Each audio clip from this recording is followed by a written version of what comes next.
প্রতিবেদনের দিকে আমরা নজর রাখবো, তারপরে আপনার কাছে আমরা আবারও ফিরব।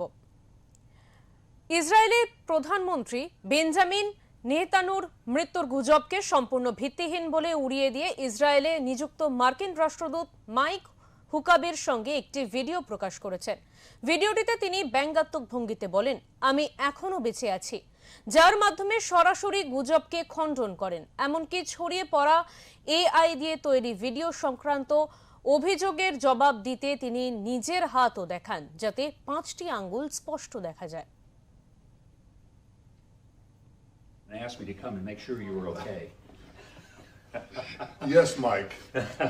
Yes, I'm alive. I checked that, and I'm happy to see that. But he wanted to make sure because, you know, you guys get along too well. I know, and we shake hands with 5 fingers in each hand. You know.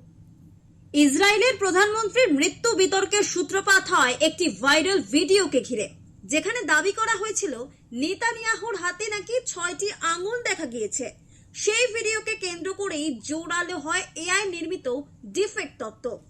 অনেকেই মনে করতে শুরু করেন Netanyahu আর বেঁচে নেই এবং তার জায়গায় প্রযুক্তির সাহায্যে ভুয়ো ভিডিও প্রচার করা হচ্ছে। এর আগে একটি ক্যাফেতে নেতানিয়াহুর একটি ভিডিও প্রকাশ্যে আসে, যেখানে তিনি কফি খেতে খেতে মজা করে বলেন, আমি মৃত, কফির জন্য। এই মন্তব্যই পরিস্থিতিকে আরো জটিল করে তোলে এবং গুজবকে উস্কে দেয়।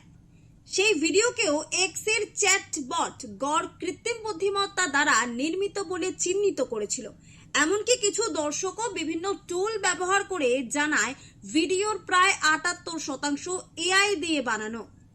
প্রধানমন্ত্রী নেতানিয়াহুর মৃত্যুর পাশাপাশি ইরানের নতুন সর্বোচ্চ নেতা মোজতবা খামেনেইকে ঘিরে পরিস্থিতি আরো রহস্যময় হয়ে উঠেছে। দায়িত্ব নেওয়ার পর থেকে তাকে প্রকাশ্যে খুবই কম দেখা গিয়েছে। সাম্প্রতিক সময়েও তিনি দীর্ঘদিন জনসমক্ষে না আসায় তার শারীরিক অবস্থা নিয়ে নানা প্রশ্ন উঠতে শুরু করেছে। আন্তর্জাতিক মহলে জল্পনা ছড়িয়েছে তিনি হয়তো গুরুতর অসুস্থ অথবা তিনি আর জীবিত নেই। এই পরিস্থিতিতে বিষয়টি নিয়ে মন্তব্য করেন মার্কিন প্রেসিডেন্ট ডোনাল্ড ট্রাম্প। তিনি দাবি করেন তার কাছে এমন খবর এসেছে যে মোজতবা খামেনেই হয়তো আর জীবিত নেই। তবে একই সঙ্গে তিনি এটাও স্বীকার করেন যে এই বিষয়ে তার কাছেও নিশ্চিত কোনো প্রমাণ নেই। তেহরানের পক্ষ থেকে অবশ্য এই সমস্ত জল্পনা সম্পূর্ণ অস্বীকার করা হয়েছে। ইরান সরকার জানিয়েছে দেশের নেতৃত্ব স্বাভাবিকভাবেই চলছে এবং সর্বোচ্চ নেতা দায়িত্ব পালন করছেন। একদিকে নেতানিয়াহুর প্রকাশ্য উপস্থিতি যেমন তার মৃত্যু সংক্রান্ত গুজবকে থামানোর চেষ্টা করছে, অন্যদিকে মোজতবা খামেনেইকে ঘিরে অনিশ্চয়তা মধ্যপ্রাচ্যের রাজনৈতিক পরিস্থিতিকে আরো জটিল করে তুলছে। Not only them, it's you people. I mean, a lot of people are saying that he's badly disfigured. They're saying that he lost his leg, one leg, and he's, been hurt very badly. Other people are saying he's dead. Nobody's saying he's 100% healthy. And he hasn't spoken because the Ayatollah would sit and he'd spew hate from a form of a throne. Bureau report, Onkar Bangla. আমরা আবারও এই বিষয় নিয়ে ফিরে যাব। আমাদের সঙ্গে রয়েছেন আমাদের অতিথি সত্যেশ ভাদুরী। সত্যেশ বাবু, যে খবরের দিকে এই মুহূর্তে আমরা দেখছিলাম যে যেই মুহূর্তে ইসরায়েল এবং আমেরিকার সাথে জোট বেঁধে ইরানের ওপর যে একটা হামলার সময় চলছে, পরিস্থিতি চলছে, সেই মুহূর্তে দাঁড়িয়ে মৃত্যুর ভুয়ো খবর উঠছে এবং সেই মৃত্যুর ভুয়ো খবরকে কেন্দ্র করে কিন্তু যথেষ্ট চাঞ্চল্য ছড়িয়েছে নেট দুনিয়াতে।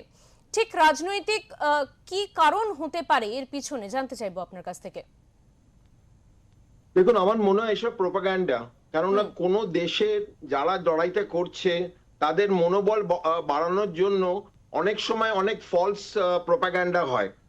নেতানিয়াহু বা মোজতবা খামেনি এরা যদি মারা যেত, এদের নিশ্চয় ডকুমেন্টারি প্রুফ দিত, ডকুমেন্টারি প্রুফ হতো। ডকুমেন্টারি প্রুফ যেমনি খামেনি যখন মারা গেছিলেন সেটা ডকুমেন্টারি প্রুফ এসেছিল।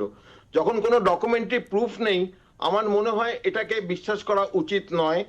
আর দুটো দেশই, দুটো লিডারই জীবিত আছে, কি কতটা ক্যাজুয়ালিটি হয়েছে বা কি ক্যাজুয়ালিটি আমি বলতে পারবো না, কিন্তু সার্টেনলি এটা একটা জাস্ট প্রোপাগান্ডা কি তারা মরে গেছে, কেননা তারা এখনো লিডিং নিজেদের ট্রুপসকে লিড করে যাচ্ছে। এটা ফলস প্রোপাগান্ডা আমার মনে হয়। একদমই। এর থেকে রাজনৈতিক প্রভাব ঠিক কতটা পড়তে পারে, যেখানে বিশ্ব রাজনীতিতে এই মুহূর্তে একটা যুদ্ধ পরিবেশ চলছে, সেখানে দাঁড়িয়ে এই খবর, ভুয়ো খবর কতটা রাজনৈতিক প্রভাব ফেলতে পারে রাজনীতিতে? দেখুন, যদি আপনি মোস্তাবাকে দেখুন, মোস্তাবা খামেনি যদি মনে করুন মারা গেছে, যদি এটা সত্যিকারের একটা সবাই বিশ্বাস করে, তাহলে যারা যে স্প্লিন্টার গ্রুপ আছে, যেমন লেবাননে হেজাবুল্লাহ আছে বা হামাস আছে, যারা তাদেরও মনোবল একদম কমে যাবে। বা সিমিলারলি যদি নেথানিয়াহুর যদি এরকম করা যায় যে অ্যালি যারা অলরেডি আউট হয়ে গেছে, তারা চায় না কি ইসরায়েল আর ইউএস এই যুদ্ধতে থাকুক, তারা আরো পেছনে কাপ চলে যাবে আর ইউএস কে আরো প্রেসার করবে কি তোমরা একটা নেগোসিয়েশন টেবিলে যাও। তো এইটা আমার মনে হয় যদি যাদের প্রোপাগান্ডা যে যেমনি বিশ্বাস করবে, অটোমেটিক্যালি তাদের যে যারা স্প্লিন্টার গ্রুপ বা তাদের যে কান্ট্রিগুলো সাপোর্ট করছে ক্ল্যান্ডেস্টাইনলি আর আনক্ল্যান্ডেস্টাইনলি, তাদের উপরে একটা প্রভাব হবে। একদমই। এর আপনার কাছে স্যার আরেকটা প্রশ্ন রাখবো যে হরমুজ পেরিয়ে ভারতে পৌঁছলো জাগলারকি, সেখানে দাঁড়িয়ে ভারতে এই মুহূর্তে যে জ্বালানির সংকট তৈরি হয়েছে, সেই জ্বালানির সংকট কি কিছুটা হলেও ঘুচতে পারে, কি মনে হচ্ছে এই বিষয়ে? দেখুন, যদি আপনি তো নিউজ আমার থেকে মানে ভালো ফলো করছেন মিনিট টু মিনিট, এই যে হরমুজ স্ট্রেট অফ হরমুজ থেকে যে আমাদের জাহাজগুলো এসছে উইদাউট এনি রেস্ট্রিকশন, দুটো জাহাজ অলরেডি ল্যান্ড করে গেছে, দুটো ল্যান্ড করছে, আর 3-4টে পাইপলাইনে আছে। আমার মনে হয় ইরান এর একটা দরকার, একটা প্রমিনেন্ট অ্যালির জন্য দরকার কি রাশিয়া, চায়না আর ইন্ডিয়া, এই তিনটেকে ওনারা একসাথে রাখতে চায় আর একসাথে হেল্প করতে চায়। কেননা পাকিস্তানের উপর যারা উনি সাপোর্ট করতেন বা পাকিস্তানের উপর যারা আগে আপনি যদি নিউজটা ফলো করেন, সবসময় কাশ্মীরের প্রবলেম বা আমাদের 370 প্রবলেম, তারা সবসময় পাকিস্তানকে সাপোর্ট করতে ইউএন মিশনে। এখন যখন পাকিস্তান আর সৌদির মধ্যে একটা প্যাক্ট আছে, তো অটোমেটিক্যালি ওদের একটা দরকার কি আমাদের একটা মুখপাত্র একটা হওয়া উচিত। With Russia and China already মানে ইনডাইরেক্টলি একটা সাপোর্ট করছে, তো এই জন্য ইন্ডিয়ান মানে শিপগুলোকে ছাড়ছে।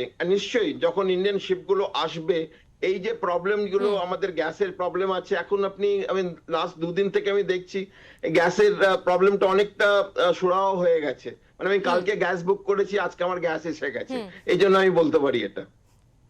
একদমই। অনেক ধন্যবাদ আপনাকে, অনেক ধন্যবাদ আমাদের সঙ্গে থাকার জন্য।